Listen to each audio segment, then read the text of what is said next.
Rugby Australia have today announced they are backing the Yes campaign for an Indigenous Voice to Parliament. Before we get there, let's go live to Dean Parkin, Director of the Yes 23 campaign. Dean, thanks for your time. Obviously, you're pleased about the developments today on the sporting code front, two of the big ones coming out in support.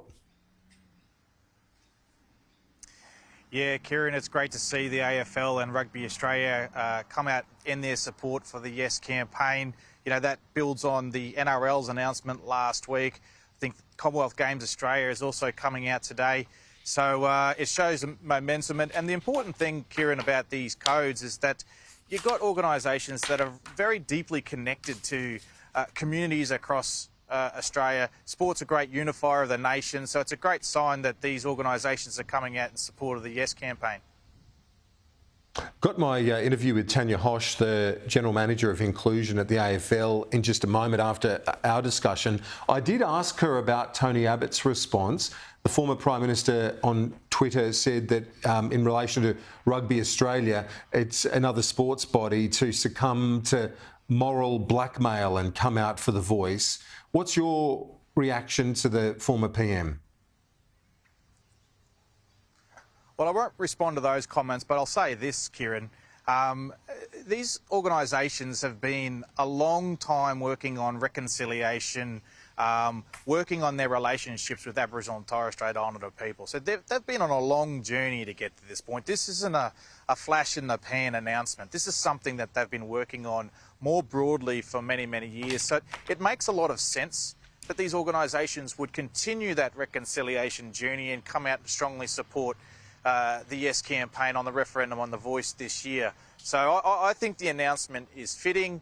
It shows that these codes are actually very deeply connected to their communities. We know that they've done a lot of work to come to these decisions. They haven't just jumped on a bandwagon. They've been very considered in the way that they've done this. So I just think it shows a great commitment.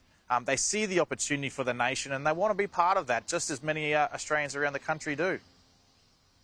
There is a large chunk, but maybe a narrowing majority. We saw the Resolve poll this week, 58 down to 53% in support. That's down from 62% before Christmas. Are you worried about that trend? And do you think that some of the sporting codes coming out in support might help turn that around?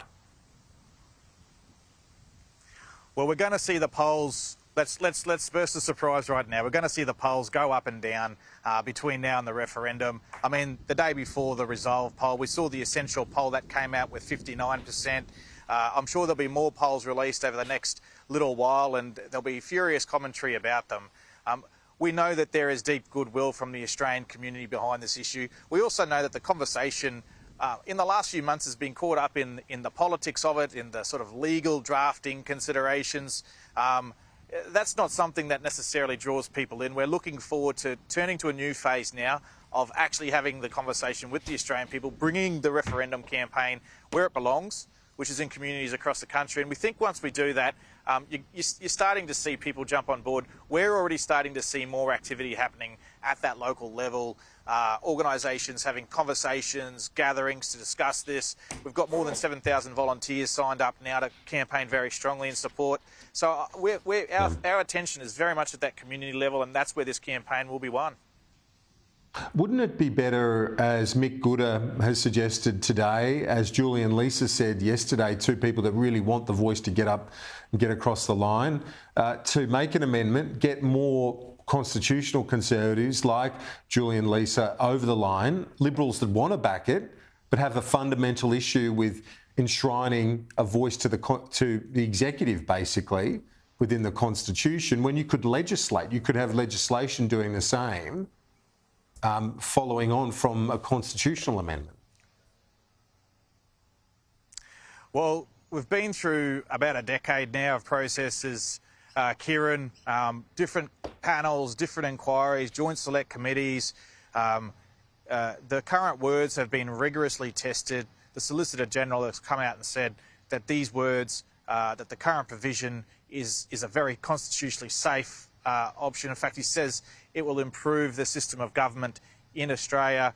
The overwhelming weight of legal opinion on this issue says that the words are safe and appropriate.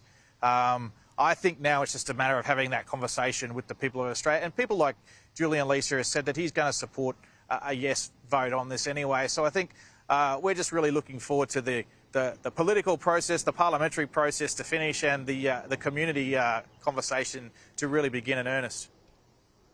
Dean Parkin, Director of the Yes campaign, thanks.